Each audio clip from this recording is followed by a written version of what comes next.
Bonjour à tous, heureux de vous voir, de vous rencontrer aujourd'hui. Madame Ganassi m'a invité à vous parler du mystère de la Sainte Trinité. Les chrétiens se définissent, vous savez, les deux piliers de la foi chrétienne, c'est d'une part la Sainte Trinité, nous croyons en un seul Dieu, mais en trois personnes, et puis le mystère de l'incarnation. La deuxième personne divine s'est fait homme, Jésus, et il est mort et ressuscité pour nous. Voilà. Ce qui fait qu'on est chrétien, vous voyez, le cœur de notre foi, ce sont ces deux mystères. Et de fait, souvent, les chrétiens ont peu de connaissances du mystère de la Sainte Trinité.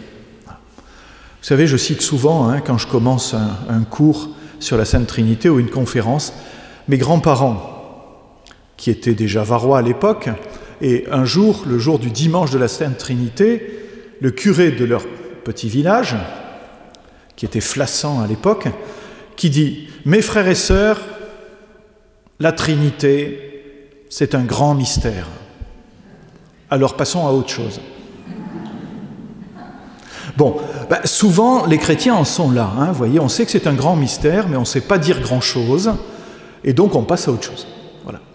Alors, le but de ce moment que nous allons passer ensemble, c'est d'essayer de vous expliquer le plus simplement du monde ce que nous pouvons dire, enfin ce que dit la foi de l'Église sur ce mystère.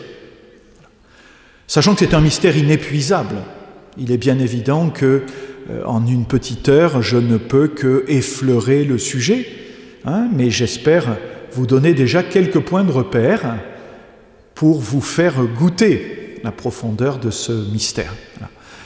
Au séminaire, le cours sur la Sainte Trinité, il dure 120 heures. Et encore, on n'a pas tout dit non plus. Voyez. C'est vraiment un mystère inépuisable. Et qui est central pour nous parce que toute notre vie s'explique par la Sainte Trinité, d'une part, et puis quand on sera au ciel, qu'est-ce qu'on fera? On verra Dieu face à face, et donc le mystère de la Sainte Trinité.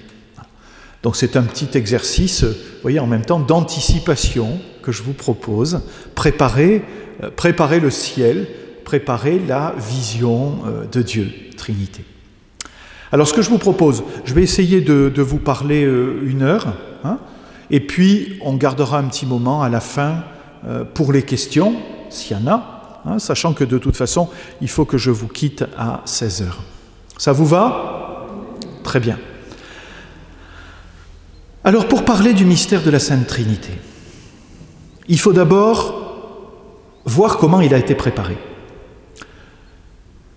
Vous savez que Dieu s'est révélé. Dieu a parlé d'abord, historiquement, au peuple d'Israël. Et dans la Bible, ça correspond à ce que nous appelons l'Ancien Testament, et qui encore aujourd'hui est la Bible pour les Juifs. Les Juifs n'ont pas de Nouveau Testament. Et qu'est-ce que Dieu a fait dans l'Ancien Testament? Il a révélé progressivement, vous savez, le parcours de l'Ancien Testament, c'est 18 siècles. Entre le moment où Dieu a appelé Abraham et le moment où Dieu a envoyé son Fils, il y a 1800 ans environ qui se sont passés. Donc ça a été très long, très progressif. Dieu en général n'est pas pressé, il prend son temps. Il accompagne les hommes dans sa révélation. Et qu'est-ce que Dieu dans l'Ancien Testament leur a transmis? Essentiellement la révélation du monothéisme. Il y a un seul Dieu. À l'origine, le peuple d'Israël, vous savez, était comme tous ces peuples du Moyen-Orient, au milieu desquels il évoluait, l'Égypte, Babylone, la Syrie, enfin que sais-je. Tous ces peuples avaient des panthéons de dieux très nombreux, en Égypte à tête d'animaux. Donc Israël, au début, était polythéiste. Il vénérait plusieurs dieux. Et puis le Seigneur s'est révélé à eux, et petit à petit,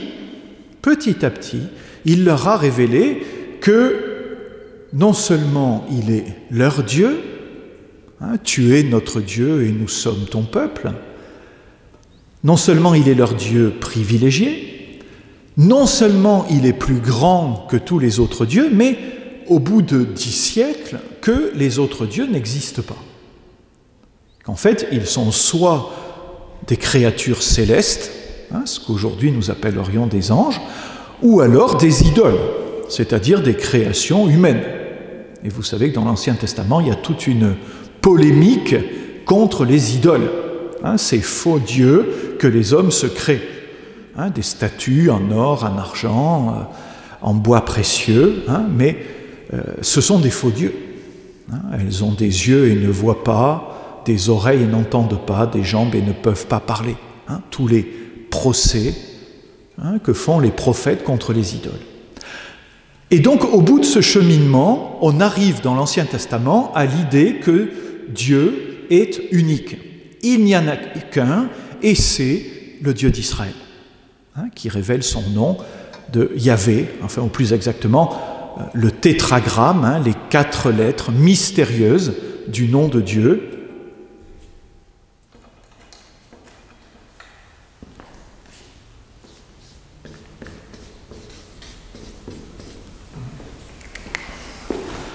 J'espère que ceux qui sont au fond voient à peu près le nom de Dieu, qu'on appelle le tétragramme, les 4 lettres que nous orthographions en français YHWH.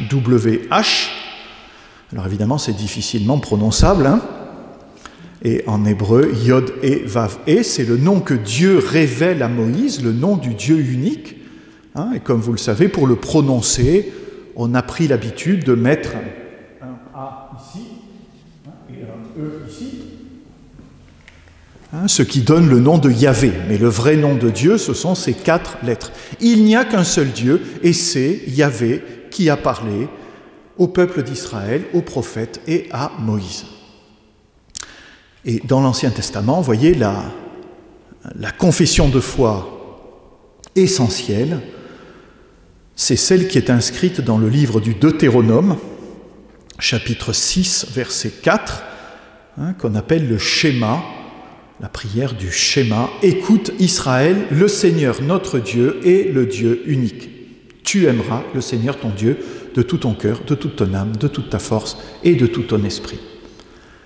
Et ça, c'est la prière fondamentale des Juifs encore aujourd'hui. Un petit peu l'équivalent du Notre Père. Nous, quand on prie, matin, midi et soir, on redit la prière que Jésus nous a enseignée, Notre Père. Le Juif récite le schéma, Deutéronome, chapitre 6, verset 4. Il se rappelle, vous voyez, plusieurs fois par jour, que Dieu est unique. Donc on arrive à la fin de l'Ancien Testament, et les Juifs, ce petit peuple juif que Dieu a formé, arrive avec la conviction que Dieu est unique. Et puis, sur ces entrefaites, paraît quelqu'un qui s'appelle Jésus. Jésus de Nazareth. Et Jésus de Nazareth est un homme mystérieux. On pressent que derrière cet homme, issu d'une petite bourgade de Galilée, Nazareth, qui n'a pas fait d'études, il n'a pas étudié auprès d'un rabbin, il a étudié la menuiserie auprès de son père, mais on voit que dans cet homme-là, il y a quelque chose de plus. Il y a quoi? Il y a une sagesse. Et Jésus se révèle comme un maître, un rabbi. Et puis au fur et à mesure que les apôtres et les disciples qui le suivent marchent à sa suite, ils reconnaissent en lui plus qu'un maître. Ils reconnaissent en lui le Messie qu'on attendait. Et vous savez que le Messie, en hébreu Mashiach, c'est la même chose qu'en grec Christos, le Christ. C'est celui qui a reçu l'Esprit Saint. Et petit à petit, Jésus est reconnu comme le Messie ou le Christ. C'est la même chose. Il n'y a pas de différence entre Messie et Christ. Ça veut dire la même chose. C'est celui qu'on attendait, qui est rempli de l'Esprit Saint et qui va venir apporter à son peuple ce que Dieu lui destine. Donc Jésus est un maître, Jésus est le Messie ou le Christ. Et puis, quand on creuse encore, on s'aperçoit qu'en fait, et lui-même le révèle, il est encore beaucoup plus que ça. Jésus révèle, et c'est le cas en particulier dans l'évangile de Saint Jean, qu'il est le Fils de Dieu. Il est le Fils de Dieu. Et à ce moment-là, à Fils, il faut mettre un F majuscule. Autrement dit, par rapport à ce Dieu de l'Ancien Testament, dont on sait qu'il est unique, on a un Jésus qui dit « Je suis le Fils de ce Dieu ». Vous voyez un petit peu le problème que ça a pu poser. C'est-à-dire, soit vous êtes un juif pur sucre, et vous dites ce Jésus, qui prétend qu'il est le Fils de Dieu, soit il a un grain, soit il est faux allié, soit il blasphème, et on prend des pierres et on les lui jette. Ou alors, et ça va être le cas des premiers chrétiens, vous dites, oui, c'est mystérieux à comprendre, mais nous voyons bien que cet homme est dans une relation toute spéciale avec Dieu. Et que Dieu est son Père. Donc, vous voyez, on débouche dans le Nouveau Testament.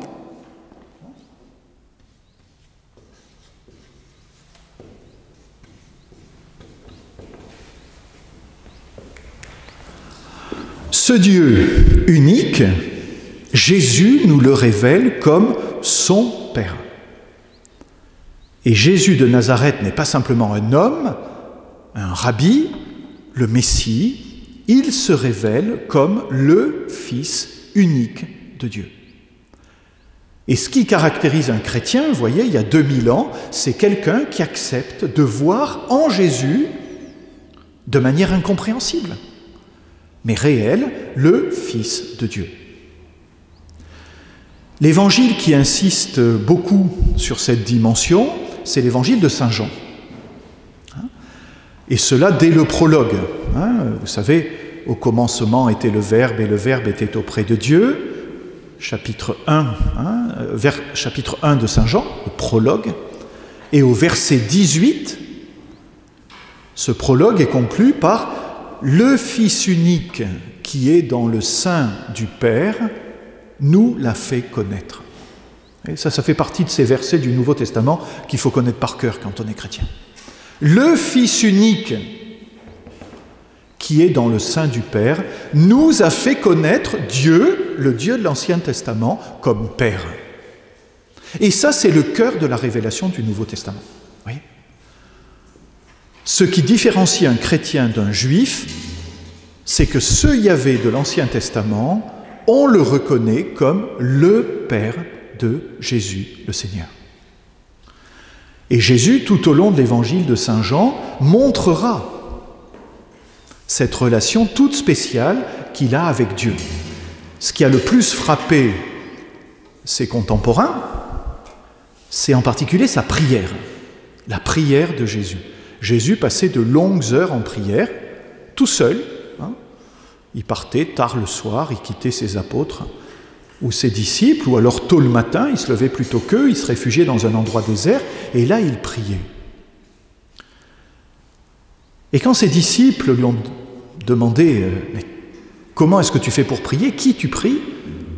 Ils ont pressenti ce mystère par lequel Jésus s'adresse à Dieu en l'appelant Abba. Abba. Et Abba, c'est un mot qui les a beaucoup frappés. Pourquoi? Abba, c'est un mot, à l'époque, vous savez, qu'on utilise dans la vie de tous les jours. C'est ce qu'un petit enfant dit à son père. C'est papa. C'est papa. Voilà.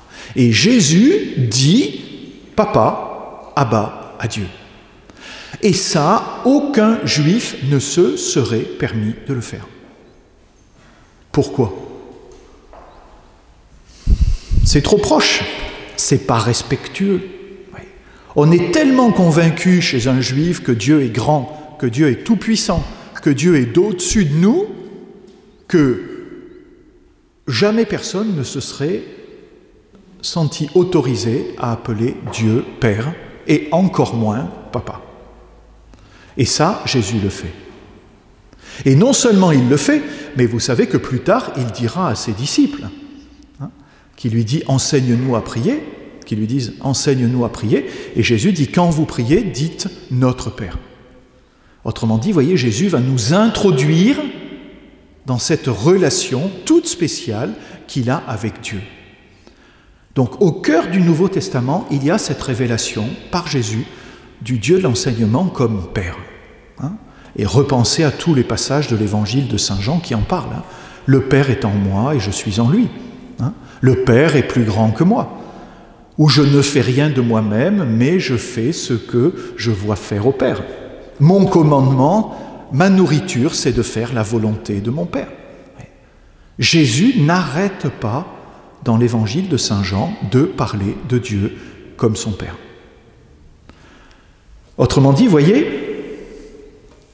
pour nous c'est extrêmement important de voir que ce Dieu de l'Ancien Testament, qui a révélé qu'il était éternel, infini, tout-puissant, miséricordieux, voyez, on peut dire beaucoup de choses de ce Dieu de l'Ancien Testament, de Yahvé. Mais il y a une chose qu'on ne peut pas encore dire de lui, et que seul Jésus peut dire, c'est Père, Papa. Autrement dit, voyez, Jésus vient nous révéler la caractéristique la plus importante de ce Dieu de l'Ancien Testament. Il faut que ce soit le Fils lui-même qui nous révèle que Dieu est Père, et son Père, et après, par extension, notre Père. Ça, c'est vraiment le cœur de l'Ancien Testament, du Nouveau Testament, et c'est vraiment le pas en avant extraordinaire qui se passe avec le Nouveau par rapport à l'Ancien. Dans le Nouveau Testament, Jésus ne se contente pas de révéler Dieu, et c'est déjà énorme, de révéler Dieu comme son Père, intervient une troisième réalité. Et là aussi, si on en reste dans l'évangile de Saint Jean, pour ne pas compliquer les choses, Jésus dit, en arrivant à la fin de sa vie, au moment où il va rentrer dans sa passion, il va subir la mort, et les disciples sont malheureux. Les disciples sont malheureux en disant « Jésus va nous quitter, qu'est-ce qu'on va faire ? On va se retrouver tout seul. » Et à 3 reprises, c'est dans les chapitres 14, 15 et 16 de l'évangile de Saint Jean, que vous pourrez relire éventuellement si vous souhaitez approfondir. Dans ces chapitres 14, 15 et 16 de Saint Jean, on trouve ce que l'on appelle les 3 discours du Paraclet. Jésus dit « Je m'en vais, mais je ne vous laisse pas orphelins.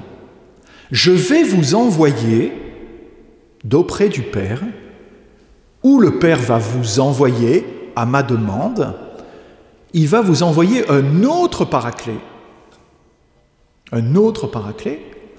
l'Esprit Saint, qui sera toujours avec vous. » Autrement dit, voyez, Jésus, quand il approche de la fin de sa mission, dit « Quelqu'un d'autre va prendre le relais.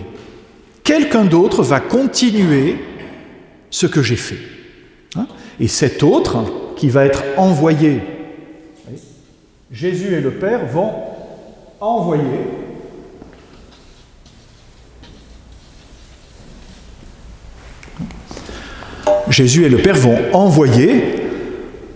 celui que Jésus appelle le Paraclet. Ah, alors qu'est-ce que ça veut dire Paraclet ? C'est un mot grec, parakletos, qui signifie le défenseur ou l'avocat. Parfois on le traduit consolateur, mais ce n'est pas tout à fait juste. Le vrai mot, c'est défenseur ou avocat, celui qui prend la défense d'eux. Le Paraclet. Autrement dit, l'Esprit Saint va être celui qui va succéder à Jésus pour défendre les chrétiens. Les chrétiens qui vont avoir une vie pas facile, nous le savons, dans les premiers siècles, les chrétiens vont être rejetés par les Juifs, par les païens. Ils vont être condamnés comme Jésus a été condamné.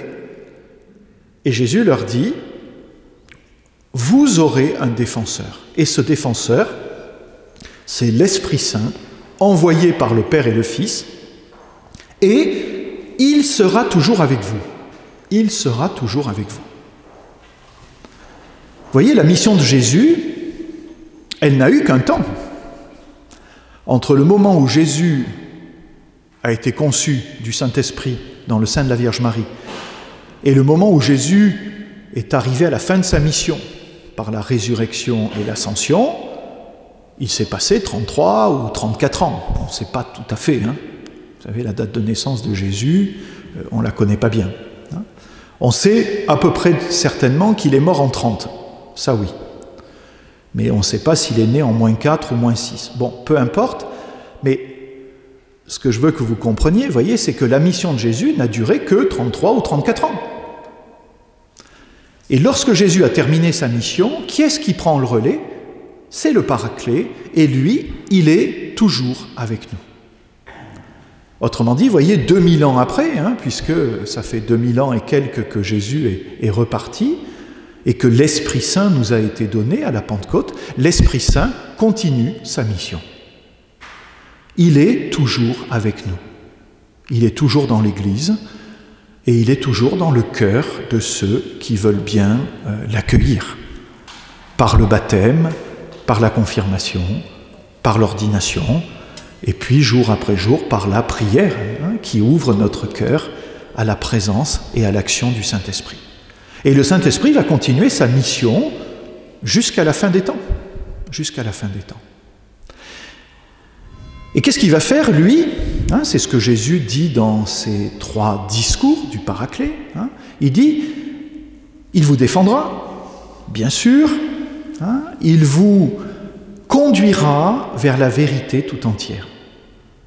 Il est l'esprit de vérité.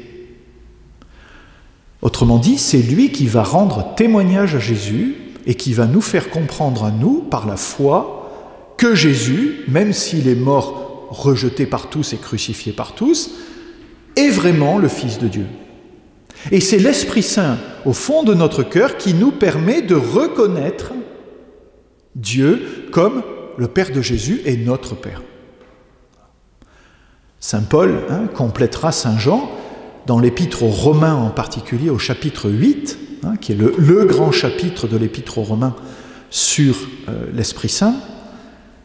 Saint Paul dit « Nous ne savons pas prier comme il faut, mais c'est l'Esprit Saint qui guide notre prière, qui nous inspire la prière que Dieu aime.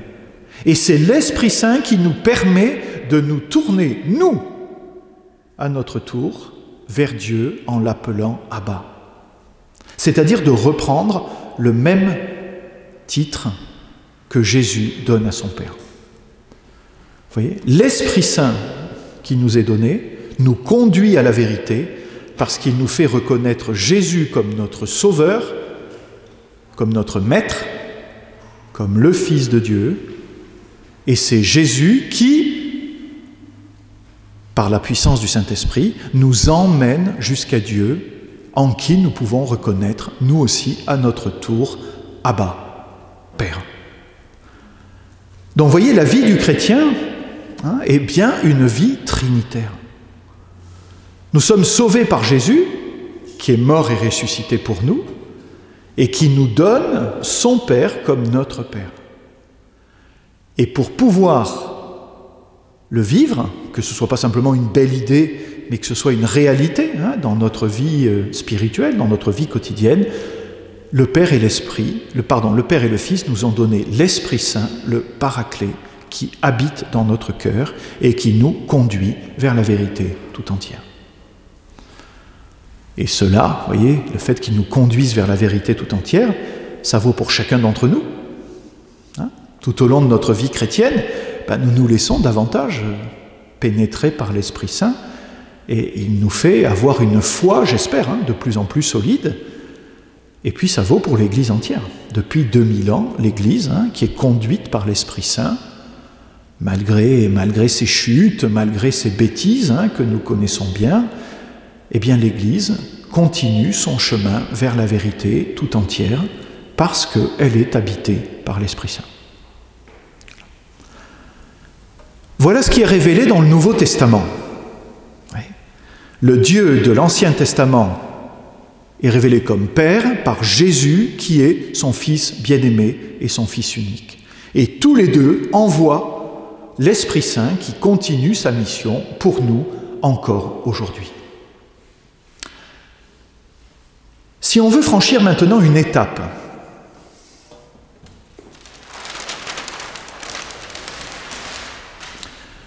et qu'on s'intéresse à ce mystère de Dieu Trinité. Là, ce que je vous ai dit, vous voyez, dans cette première partie, c'est un résumé de ce qui nous est révélé dans l'Ancien Testament et le Nouveau Testament. Mais l'essentiel y est déjà. L'essentiel y est déjà. Le Dieu Yahvé est Père de Jésus, son Fils bien-aimé, et tous les deux nous donnent l'Esprit Saint. Bien. Mais faisons un pas en avant et essayons de nous dire, oui, mais alors, Dieu Trinité en lui-même, qu'est-ce que ça veut dire? Alors je vais essayer de vous l'expliquer là aussi. Alors c'est une explication qui est plus tellement biblique, hein. Ce que j'ai dit jusqu'à présent c'était plus la révélation biblique. Maintenant c'est une élaboration théologique. Alors que certains vont trouver peut-être un peu sèche, mais faites l'effort, et puis j'espère que ça transformera votre vie spirituelle comme ça l'a fait pour Madame Ganassi. Si ça a marché pour Madame Ganassi, ça doit marcher pour vous. Alors, regardez, en Dieu, hein, on quitte la terre, on va jusqu'au ciel, et on essaye de regarder le mystère de Dieu. Hein. Qu'est-ce qui se passe?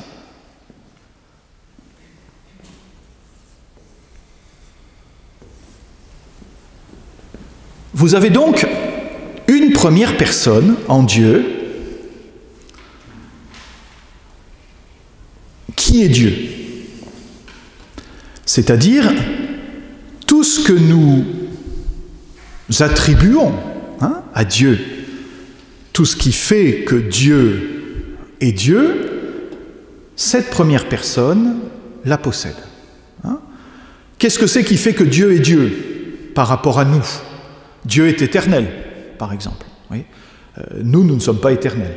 Nous avons eu un commencement sur terre et nous aurons une fin sur terre. On ne sait pas quand, mais voilà. Dieu, lui, est éternel. Il n'a ni commencement ni fin. Dieu est tout-puissant. Moi, je peux faire des choses. Dieu m'a donné un cerveau, 2 bras, 2 mains. Je peux créer des choses. Mais je ne peux pas tout faire. Je suis limité.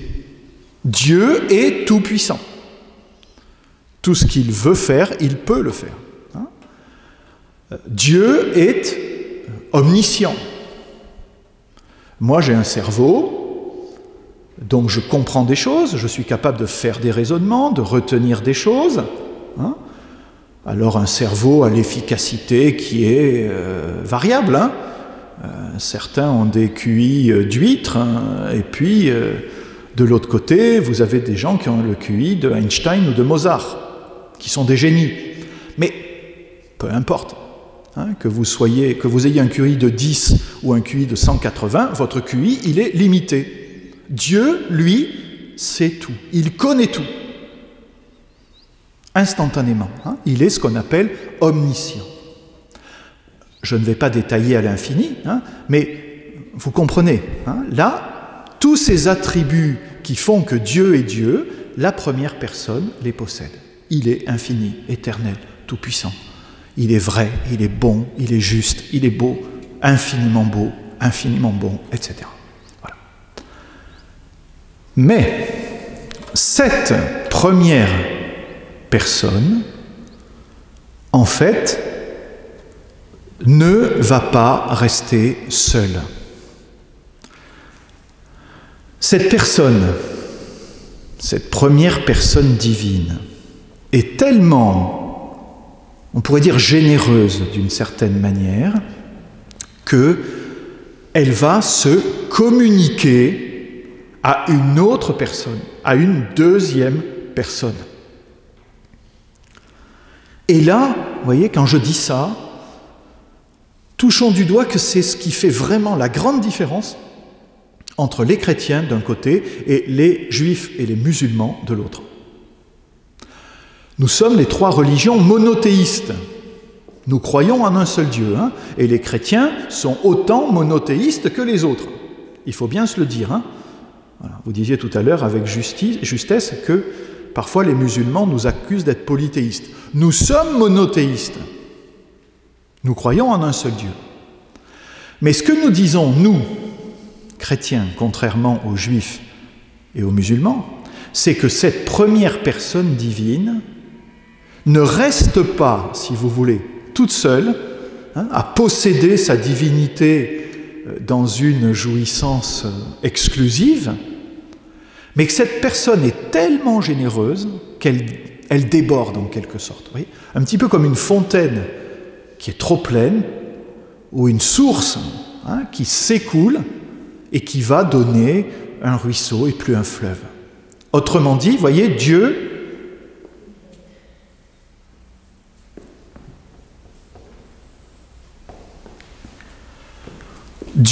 donne naissance à une autre personne, une deuxième personne dans le mystère de Dieu qu'on appelle le Fils.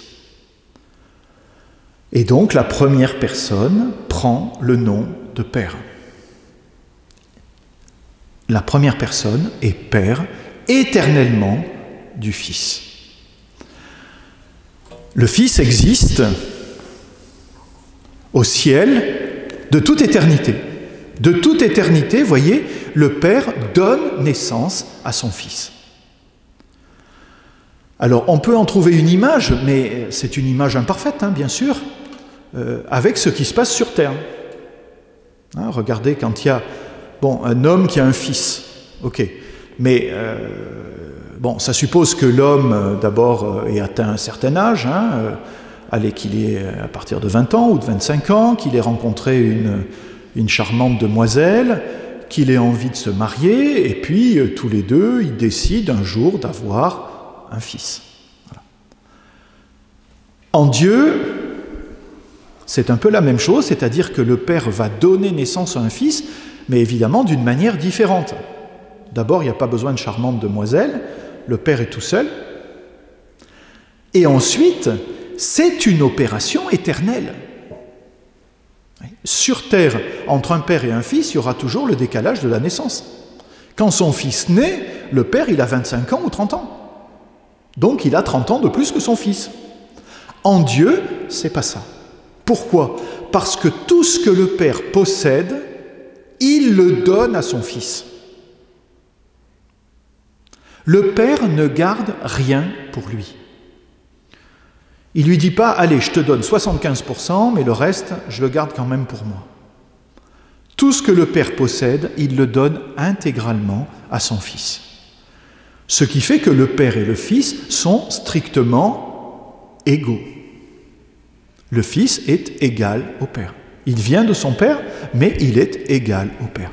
Il ne lui est en aucune manière inférieur. Le Père est éternel. Le Fils est éternel.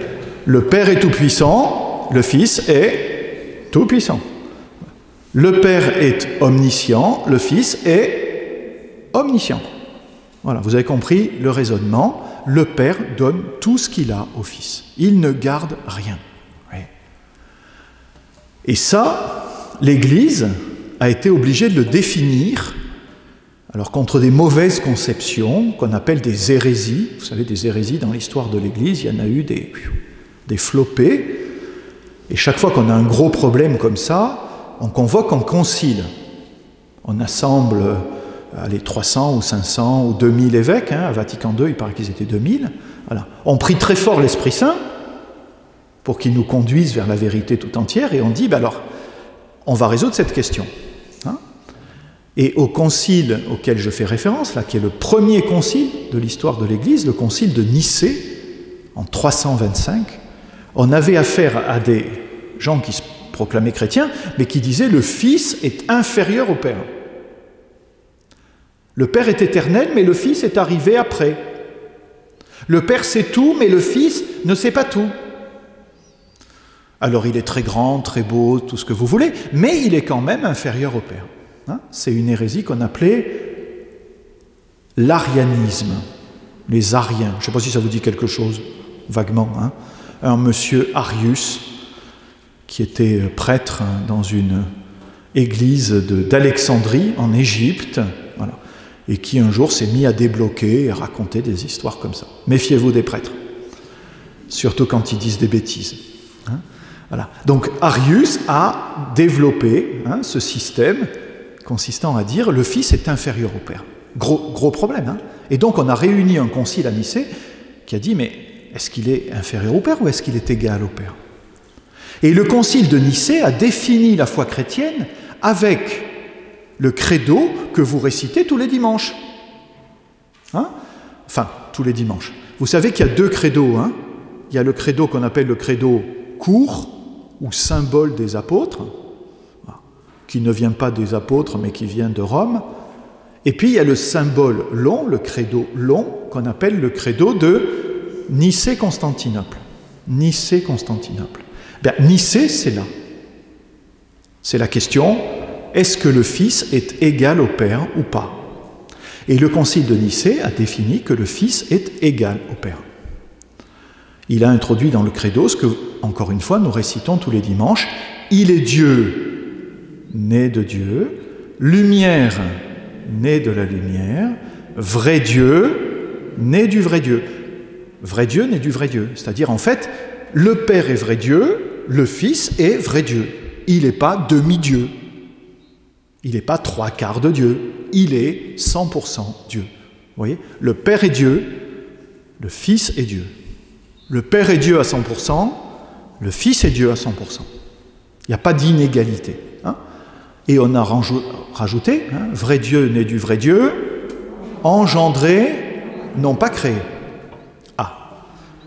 Créé, ça concerne qui? Nous, vous et moi. Vous et moi. Moi, je suis créé. Oui.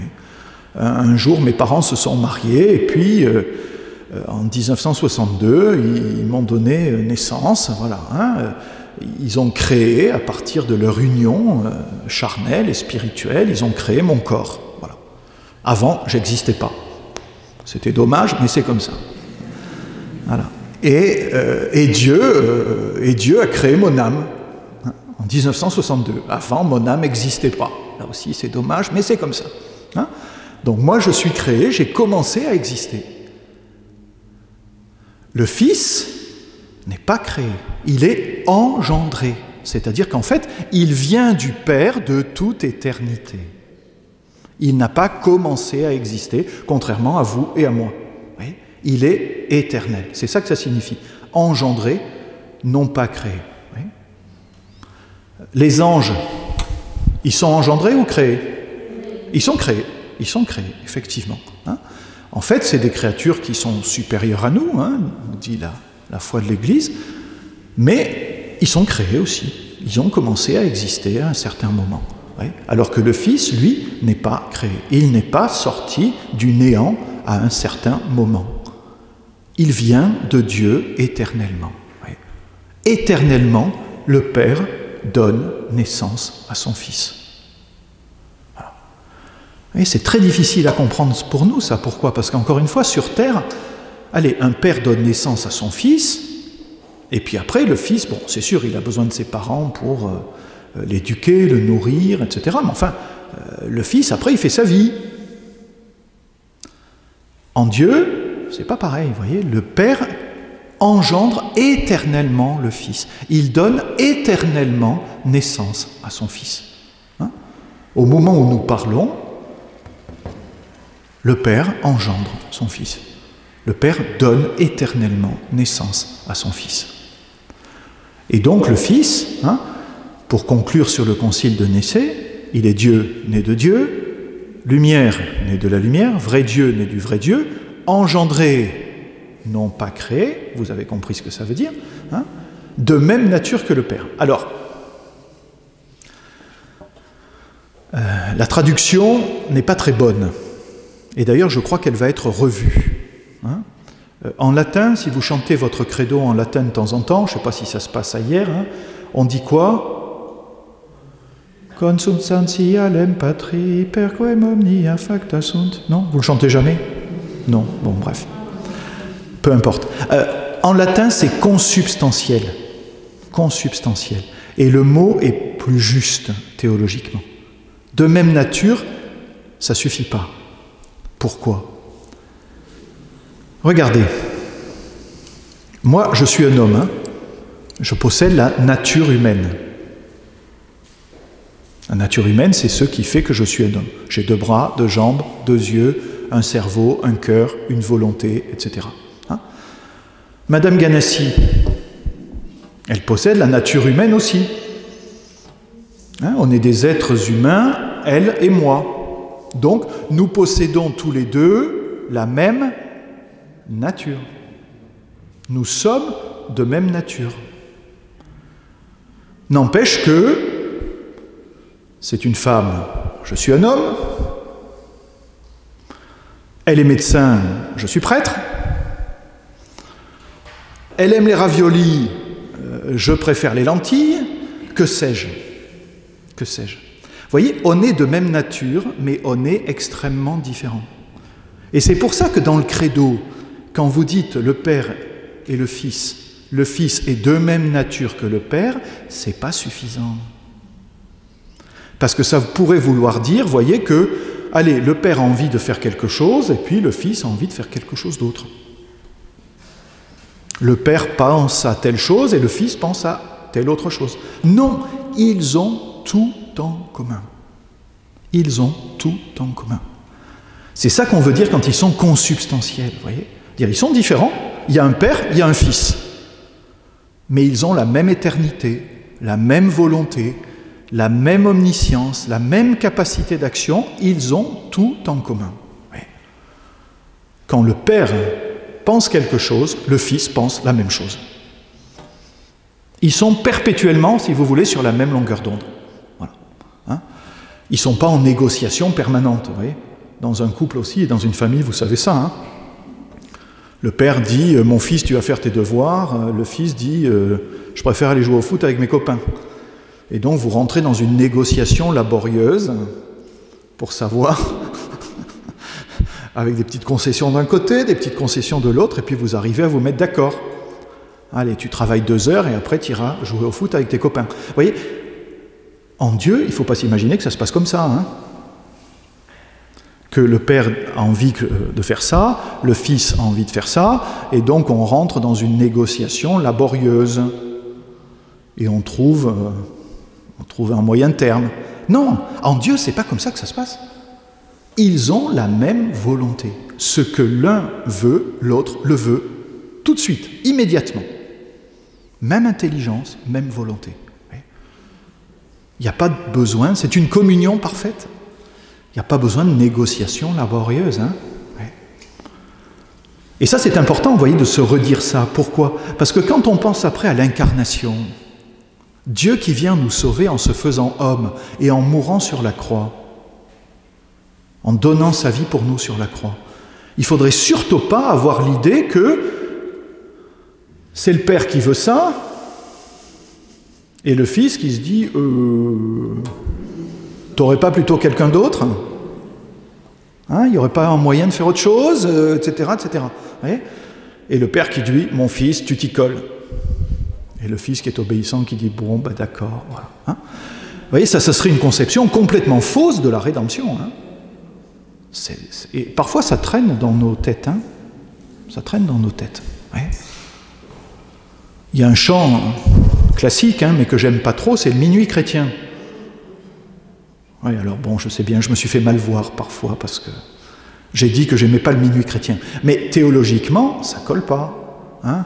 Pour deux, son père a apaisé le courroux. Mais ça colle pas. Oui. Le père est en colère parce que les hommes ont péché. Il a besoin, il veut donner un châtiment, et le Fils qui dit « Allez, tu châties pas les hommes, tu me châties moi. » quoi. Voilà. La colère du Père tombe sur le Fils. Mais ça, excusez-moi, c'est pas chrétien. Hein. C'est pas chrétien. L'incarnation a été décidée par les deux ensemble. Donc vous voyez, ils ont même intelligence, même volonté. Ce que l'un pense, l'autre le pense. Ce que veut l'un, l'autre le veut. Voilà. Et donc, le Père aime infiniment le Fils et le Fils aime infiniment le Père de toute éternité. Oui. Il y a cet échange infini d'amour éternellement entre ces deux personnes qui sont égales. Mais le Père est la source et le Fils est le deuxième. Et à partir de là, que se passe-t-il? Eh bien, ces deux personnes, le Père et le Fils, qui ne cessent pas d'échanger éternellement dans l'amour, en fait, elles vont s'unir, toutes les deux, et elles vont donner naissance à une troisième personne divine, qui est le Saint-Esprit. Donc, je complète mon schéma.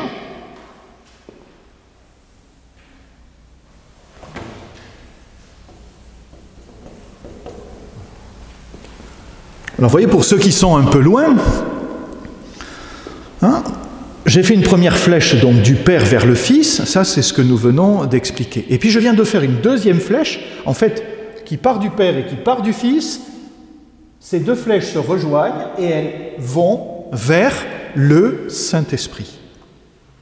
Et c'est ce que nous disons dans notre credo, alors nous les latins, et c'est un des points, comme vous le savez peut-être, qui nous différencie des orthodoxes. Malheureusement, catholiques et orthodoxes ne sont pas d'accord sur ce point. Mais nous, catholiques, latins, nous disons le Saint-Esprit procède du Père et du Fils. Qu'est-ce que ça signifie? Ça signifie, voyez, que le Père et le Fils s'aiment tellement qu'ils s'unissent et que le Saint-Esprit est le fruit de leur amour commun. Il est le don mutuel, voyez, que se font le Père et le Fils, qui sont tellement proches l'un de l'autre qu'ils ne font plus qu'un. Là aussi, voyez, si on veut prendre un exemple sur Terre, un homme et une femme.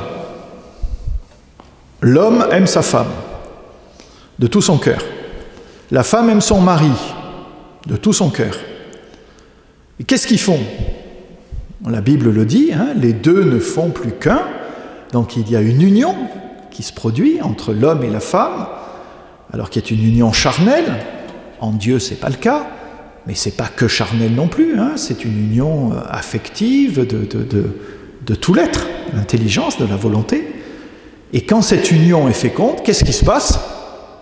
Il y a un enfant. Il y a un enfant qui vient. Oui. Et l'enfant est le fruit de l'amour de ses parents. C'est parce que ses parents s'aiment et qu'ils se sont unis pour ne plus faire qu'un que l'enfant apparaît. Et cet enfant va incarner en personne, voyez, la preuve que ses parents s'aiment. Alors vous me direz, après, malheureusement, il y a des séparations, il y a des divorces. Oui, mais ça c'est parce que l'amour humain n'est pas toujours à la hauteur. Mais dans un ciel idéal, un couple qui s'aime, qui tient le coup et qui dure, l'enfant est là pour être la preuve, vous voyez, en personne de l'amour de ses parents. Eh bien, en Dieu, c'est pareil. En Dieu, c'est pareil. Le Père et le Fils s'aiment tellement que l'Esprit Saint est le fruit de cet amour que le Père et le Fils ne cessent pas d'échanger et qui les unit en un seul. Voilà ce que nous disons, vous voyez, nous les catholiques, quand nous disons « il procède du Père et du Fils ». Retenez cette idée, il est le fruit en personne de l'amour réciproque du Père et du Fils. Ça, c'est ce que nous croyons, nous, les latins, les catholiques. Voilà. Les orthodoxes, qu'est-ce qu'ils disent, eux? Ils disent « le Saint-Esprit procède du Père par le Fils ». Et eux sont attachés à un autre principe, mais alors là, je rentre peut-être un peu trop dans la technique, mais c'est juste pour vous expliquer le pourquoi de cette séparation entre catholiques et orthodoxes que nous traînons depuis 15 siècles. Eux disent, en fait, le Saint-Esprit procède du Père par le Fils. Pourquoi? Parce que dans la Sainte Trinité, seul le Père est la source des deux autres.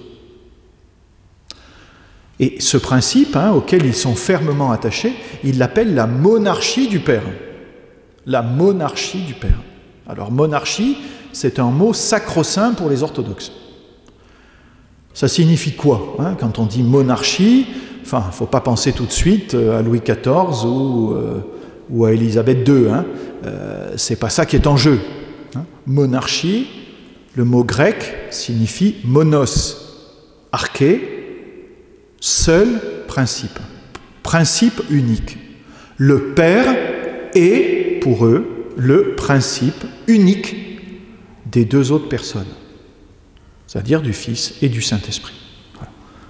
Le Père, si vous voulez, pour les orthodoxes, a une place tellement spéciale dans la Sainte Trinité qu'il est lui seul la source des deux autres. Et donc il nous reproche à nous, latins, voyez, la flèche que je viens de tracer, parce qu'ils disent, oui, mais alors à ce moment-là, ça veut dire que le Père n'est plus le seul principe du Saint-Esprit, puisque le Fils s'est uni à lui. Le Fils s'est uni à lui. Donc vous, les latins, vous ne respectez pas la monarchie du Père. Ce à quoi les théologiens latins disent, si, on la respecte, mais on n'en a pas la même conception que vous. Pourquoi? Nous aussi, nous sommes convaincus que le Père est la source et que le Fils et le Saint-Esprit dépendent tous les deux, viennent tous les deux du Père. Mais n'oublions pas ce qu'on a dit, vous voyez, le Père engendre le Fils, et donc le Père a tout donné au Fils. Il n'a rien gardé pour lui. Ce qui veut dire que la capacité d'être principe du Saint-Esprit, le Père l'a donné au Fils aussi. Il ne l'a pas gardé exclusivement pour lui. Vous voyez, on est vraiment dans une conception, c'est la pierre de touche, quoi, vous voyez. On est tous d'accord pour dire que le Père est principe premier, mais la grande question, c'est est-ce que ça, le Père peut aussi le partager avec le Fils, ou bien est-ce qu'il le garde pour lui? Si vous dites le Père le partage avec le Fils, vous êtes catholique. Si vous dites le Père le garde pour lui tout seul, vous êtes orthodoxe. Vous voyez un petit peu l'enjeu? Voilà. Nous sommes persuadés, nous catholiques, vous voyez, nous sommes persuadés que le Père a tellement aimé le Fils qu'il lui a donné en partage cette capacité d'être co-principe, co-source avec lui du Saint-Esprit. Et c'est la raison pour laquelle, vous voyez, le Saint-Esprit est le fruit de l'amour mutuel du Père et du Fils. Toute cette théologie du Saint-Esprit comme amour du Père et du Fils et ensuite d'amour de Dieu qui nous est donné, évidemment, nous les latins, on peut le développer, mais les orthodoxes ne le développeront pas de la même manière. Par contre, ce que nous avons en commun, et là on est tous parfaitement d'accord, c'est que le Saint-Esprit, est-ce qu'il est Dieu à 100% ou à 50% ou à 25%? À 100% aussi. À 100% aussi. Le Père est Dieu à 100%, le Fils est Dieu à 100%, le Saint-Esprit est Dieu lui aussi à 100%. Le Père et le Fils lui ont donné tout ce qu'ils ont. Ils lui ont tout communiqué. Le Saint-Esprit n'est pas moins Dieu que le Père et le Fils. Et ça, pour le définir, on a réuni un deuxième concile dans l'histoire de l'Église, en 381, à Constantinople. Et Nicée, c'est 325, Constantinople, c'est 381. Donc c'est venu 50 ans après, quasiment. Voilà. Où il a fallu répondre à cette question. Est-ce que le Saint-Esprit est vraiment Dieu? Ou bien est-ce que c'est une énergie? Est-ce que c'est un corpuscule gazeux? Est-ce que c'est un super archange? Que sais-je? Et on a réuni un concile à Constantinople qui a dit que le Saint-Esprit est Dieu lui aussi. Et il l'a dit, alors là aussi, mais d'une manière un peu différente, qui est celle que vous récitez, là aussi, toujours, dans votre credo, le dimanche, hein, dans votre credo long. Hein. Je crois en l'Esprit Saint, qui est Seigneur et qui donne la vie. Il est Seigneur. Ce titre de Seigneur, dans l'Ancien Testament, on le donne à Dieu. Dans le Nouveau Testament, on le donne à qui? À Jésus, après sa résurrection. Jésus est Seigneur. Donc, le Père est Seigneur, le Fils est Seigneur, et vous dites dans votre credo, le Saint-Esprit est Seigneur. Ça veut dire quoi? Ils sont tous les trois à égalité. Il est Seigneur et il donne la vie. Le rôle du Saint-Esprit, ça va être quoi par rapport à nous? Ça va être de nous transmettre la vie de Dieu et l'amour de Dieu. Hein? Ce que dit saint Paul dans l'Épître aux Romains, hein, chapitre 5, verset 5, ça fait partie de ces versets qu'il faut connaître par cœur. Hein? L'amour de Dieu a été infusé dans nos cœurs par l'Esprit Saint qui nous a été donné. L'amour de Dieu a été infusé dans nos cœurs par l'Esprit Saint qui nous a été donné. Autrement dit, vous voyez, l'Esprit Saint, lorsqu'il va être envoyé par le Père et le Fils, va apporter dans notre cœur, quoi? Ben, ce qu'il est en personne, c'est-à-dire l'amour de Dieu. Ouais. Donc, il est Seigneur, il donne la vie, il procède du Père et du Fils. Avec le Père et le Fils, il reçoit même adoration et même gloire. Alors, vous adorez quoi, vous? On adore que Dieu. Et un peu le chocolat à la rigueur, mais on n'adore que Dieu. Donc, si vous dites que le Saint-Esprit reçoit même adoration que le Père et le Fils, ça veut dire que le Saint-Esprit est Dieu. Hein, et même gloire, idem. Donc, vous voyez, le Concile de Constantinople I a défini lui aussi, mais avec des mots un peu différents. Il est Seigneur, il donne la vie, on l'adore comme les deux autres, il a la même gloire que les deux autres. Mais le résultat est le même, c'est-à-dire le Saint-Esprit est Dieu à 100%. Et ça, catholiques, orthodoxes et protestants plus tard, hein, nous sommes tous d'accord là-dessus. Ouais. Donc si on veut conclure, hein, résumer et conclure, hein, donc le Père engendre le Fils éternellement. Le Père et le Fils font procéder l'Esprit Saint, ils procèdent du Père et du Fils. Et dans les deux cas, le Père donne tout. Hein, donc le Père est Dieu à 100%, on a dit, le Fils est Dieu à 100%, et le Saint-Esprit est Dieu. Et les trois ensemble sont Dieu à 300%. Et non, ils sont Dieu à 100%. Hein? Et c'est le grand mystère qui dépasse notre raison, mais qui nous permet, voyez, de dire que tout en étant trinitaires, nous sommes monothéistes, c'est-à-dire le Père est Dieu, le Fils est Dieu, le Saint-Esprit est Dieu, mais tous les trois ensemble ne font pas trois dieux. Ils font un seul Dieu. Pourquoi? Parce qu'ils possèdent tous la même nature divine. Ils la possèdent ensemble. Ouais. La nature divine, c'est un peu comme un trésor, voyez, sur lequel le Père et le Fils et le Saint-Esprit sont, je dirais, copropriétaires. Passez-moi l'expression, c'est un peu trivial, hein, mais vous voyez ce que je veux dire. C'est pas le Père qui en a un tiers, le Fils qui en a un tiers, le Saint-Esprit qui en a un tiers. Non, chacun est Dieu entièrement. Mais les trois ensemble sont un seul Dieu parce qu'ils possèdent la même nature divine. Hein? Et après, et je termine là-dessus, vous voyez, ça c'est le mystère de Dieu, hein, de toute éternité, que je viens d'essayer de vous exposer le plus simplement possible, à partir du concile de Nicée et du concile de Constantinople. Et après, évidemment, ce que Dieu est dans l'éternité, après il veut nous le manifester. Et donc, qu'est-ce qui va se passer? Le Père envoie son Fils sur la terre, et c'est Jésus. Et puis le Père et le Fils envoient le Saint-Esprit sur la terre, et c'est le mystère de Pentecôte.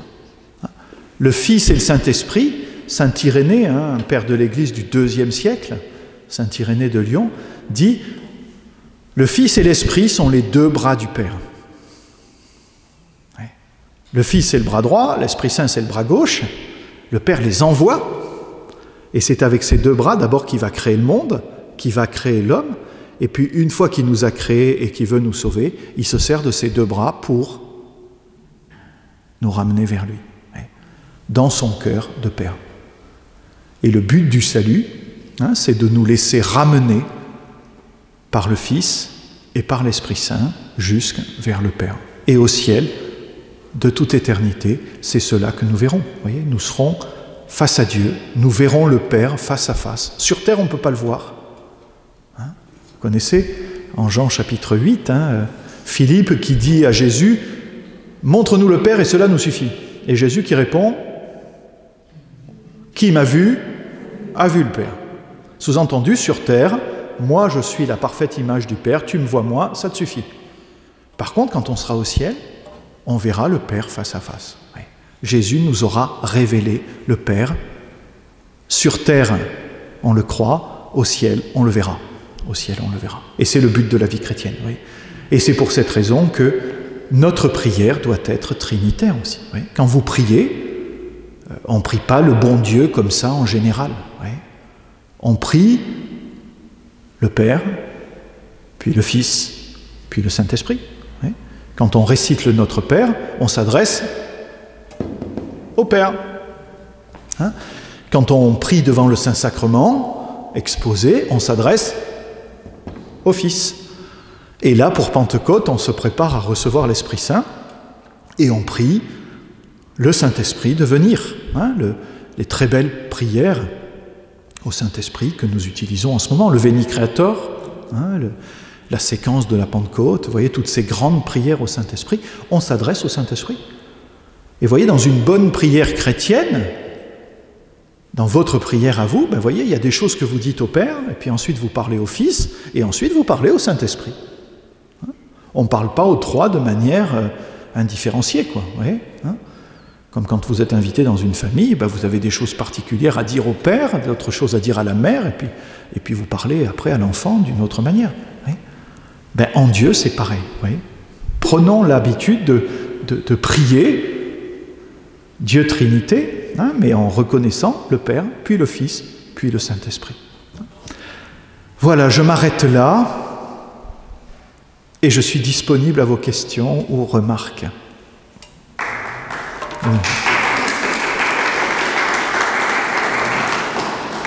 Oui, c'est vraiment très rapide, mais c'est pour vous donner les éléments essentiels de la foi.